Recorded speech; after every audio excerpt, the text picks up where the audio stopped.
Director Winter Sanjeev Raj.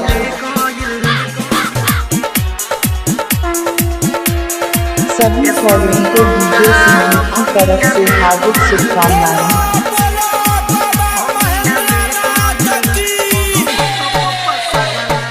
DJ Sanjeev राज।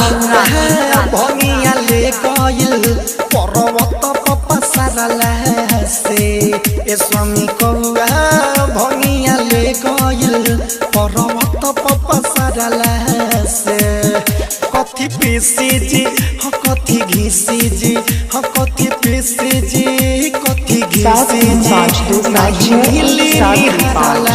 से ए स्वामी कौआ भंगिया ले गइल पर्वत पपसरला से ए स्वामी कौआ भंगिया ले गइल पर्वत पपसरला से तो कथी घिसी जी हो कथी पीसी जी हो कथी घिसी जी कथी पीसी जी नहीं मिली निहारला से ए स्वामी कौआ भंगिया ले गइल पर्वत पपसरला से। डीजे संजीव राज के रिकॉर्डिंग स्टूडियो हाजीपुर मनार वैशाली।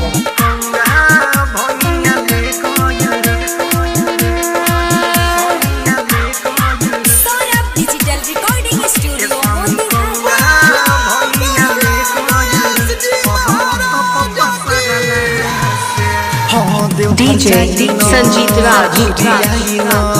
सुनी भोला जी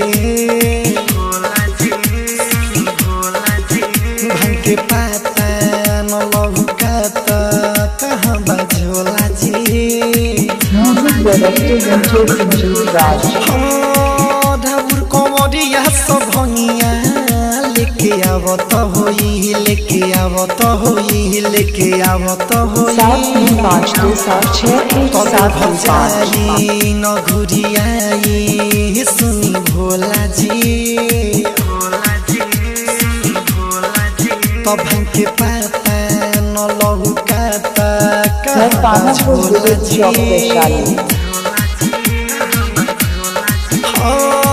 ढाबुर कमरिया सब भंगिया लेके आवत होई लेके आवत होई लेके आवत होई एही जानो मिली उहाँ जाके पिली गिराई न झगड़ला से ए स्वामी कौआ भंगिया ले गइल पर्वत पपसरला से ए स्वामी कौआ भंगिया ले गइल पर्वत पपसरला से।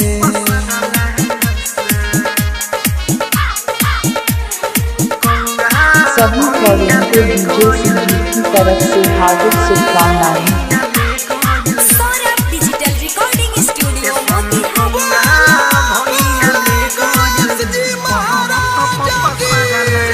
तनसा छोरी मुह मोरी नखिसियाई जी। डीजे संजीव राज। तोहलियाई रौआ खाई मेवा मलाई जी। संजय साधा बीबा भेजले असो सावन में तनसा छोरी मुह मोरी नखिसियाई जी।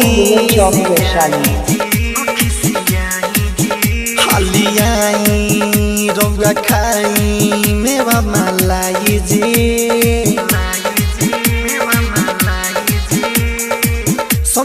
डीजे संजीव राज।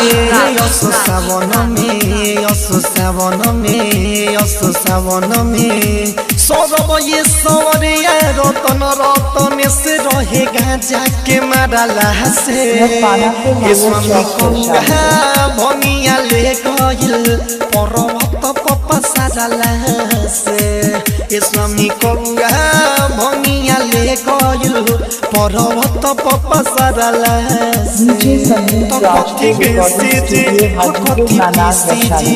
हो कथी घिसी जी कथी पीसी जी नहीं मिली निहारला से से ए स्वामी कौआ डीजे गाना भंगिया ले गयल संपर्क परम तप 7352761725।